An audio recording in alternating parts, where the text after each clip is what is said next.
I think I'm not a daydreamer because usually my schedule is pretty full, and I also try to be conscious of my time and make the most out of it during the day. I'm not sure I'm a night thinker either because I usually go to bed pretty early. I like to wake up early, but definitely if I had to pick between the two of them, I would say I'm a night thinker because I enjoy being in a relaxed setup and contemplating various questions and ideas and writing about them or chatting about them. I think yes, that does happen. I also believe it's important to check in with yourself and see if you're too far off course to realize that maybe what you're building is not wanted by enough people.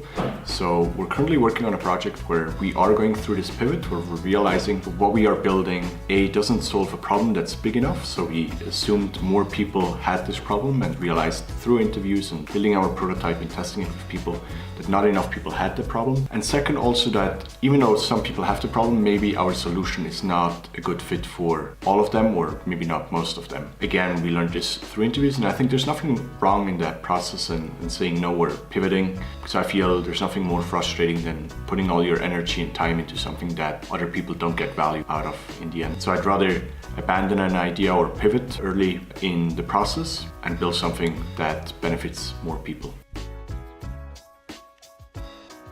Spontaneously, what comes to mind is a place in Africa where I went on a startup bus, and I hadn't done much research in advance. It started in Harare in Zimbabwe. I got there and was immediately off to a bad start. I didn't have any local currency or US dollars with me, so I couldn't buy the visa to get into the country, so I was kind of stuck between the plane and the immigration. Luckily, I found someone who would lend me some money. I made it into the country, realized there's no cell signal for any of my SIM cards, so I was basically stuck with no contact to anyone that I knew. But luckily I had an address, so I got a cab and got to that address. It was advertised as a nice resort, but we were basically sleeping on the floor, and there were cockroaches and all kinds of creatures. So that was a pretty short night. Of course, there was also no warm water, and that was one of the experiences that inspired me to always take cold showers and never shower warm again. Even though I made that decision maybe a year or two afterwards, I'm always reminded of this place in Harare where life was very possible, but it was just missing some of the amenities that we're so used to here in Switzerland. I think what always inspires me is a constant change and dynamic in my life. So seeing a lot of different places and cultures, constantly interacting with new people, being challenged, having to reinvent what we're building and showing it to new people all the time. I think that's what really inspires me and helps me progress in my thoughts. If you're asking about a place where I dream for myself or where I have like quiet time and think about stuff, I would say that's probably very often the case on airplanes where I'm completely disconnected. I don't have Wi-Fi or any cell signal. I often use that time to listen to podcasts or just be and think and maybe write and reflect on what I do. But in general, I try to create situations independent from where I am, so that I have a process or ritual to go deep and expand my mind without having to be in a certain specific place.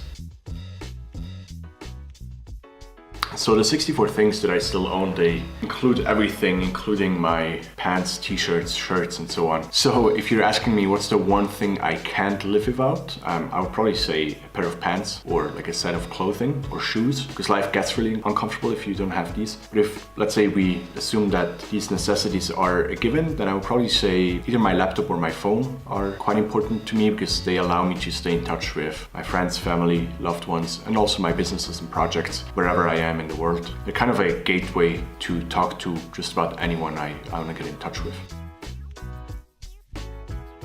If I raise my eyes above the screen right now, I am in a city called Egeri, which is close to Zug. Zug is the crypto valley of Switzerland, where a lot of the crypto companies are set up, and I spend my day here today. I'm currently sitting at my girlfriend's place in Egeri, and if I look out the window, I see a typical Swiss setup, so not too exciting. There's some grass outside, and the weather is not too great, but also not too terrible today.